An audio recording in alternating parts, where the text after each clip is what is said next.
కార్యక్రమం జరుపుకుంటున్నాము. మన నేషనల్ స్పోర్ట్ కూడా ఏవైతే ఉన్నాయో హాకీకి ఒక గుర్తు. తెలంగాణ రాష్ట్ర ప్రభుత్వం విద్యారంగ సమస్యలు పరిష్కరించడంలో విఫలమైందని ఏబీవీపీ నాయకులు అన్నారు. విభాగ కన్వీనర్ ఖైరీ శశి, జిల్లా కన్వీనర్ నిఖిల్ ఆధ్వర్యంలో శుక్రవారం ఆదిలాబాద్ పట్టణంలో నిరసన ప్రదర్శన నిర్వహించారు. పెండింగ్లో ఉన్న స్కాలర్షిప్ బకాయిలు విడుదల చేయాలని వారు డిమాండ్ చేశారు. ప్రభుత్వ తీరుకు నిరసనగా రాస్తారోకో చేపట్టారు. స్కాలర్షిప్స్ రాక విద్యార్థులు తీవ్ర ఇబ్బందులు ఎదుర్కొంటున్నారని, విడుదల చేయని పక్షంలో ఆందోళన ఉధృతం చేస్తామని హెచ్చరించారు.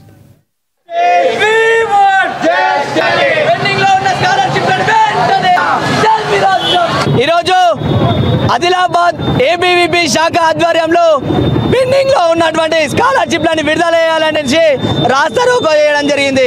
ఈరోజు ఏబీవీపీ ఆధ్వర్యంలో రాష్ట్ర వ్యాప్తంగా చూసుకున్నట్టయితే 8,500 కోట్ల స్కాలర్షిప్ పెండింగ్లో ఉండడం జరుగుతున్నది. ఇంత పెండింగ్లో ఉంటే ఒక పేద బడుగు బలహీన మధ్యతరగతి విద్యార్థులు చదువుకు దూరం చేసే కుట్ర ఈ తెలంగాణ రాష్ట్ర ప్రభుత్వం చేస్తున్నా అని ఏబీవీపీ తెలియజేస్తా ఉన్నది.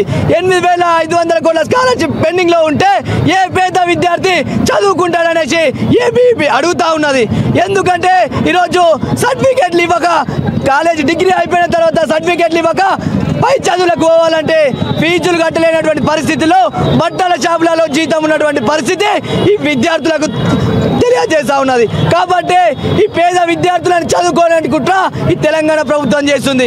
స్కాలర్షిప్లు విడుదల చేయాలనేసి డిగ్రీ యాజమాన్యం, బీటెక్ యాజమాన్యం కూడా అన్ని బంధు పెట్టుకున్నప్పటికీ కూడా ఈరోజు నువ్వు నిమ్మకు నీరెత్తినట్టు ఈ వైఖరిస్తున్నావు. ఇది కరెక్ట్ రాదు. రేవంత్ రెడ్డి గారు వెంటనే పెండింగ్లో ఉన్న స్కాలర్షిప్లు విడుదల చేయాలి, లేదంటే పెద్ద ఎత్తున ఉద్యమాలు చేస్తాం. స్కాలర్షిప్లు విడుదల చేయడానికి నువ్వు ఒక కమిటీ చేస్తా అని నిర్ణయించడం, స్కాలర్షిప్లు విడుదల చేయడానికి కమిటీ ఎందుకోసమని ఏబీవీపీ ప్రశ్నిస్తుంది.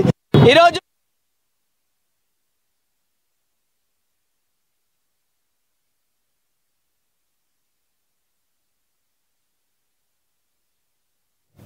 ఆదిలాబాద్లోని ప్రభుత్వ ఆర్ట్స్ అండ్ కామర్స్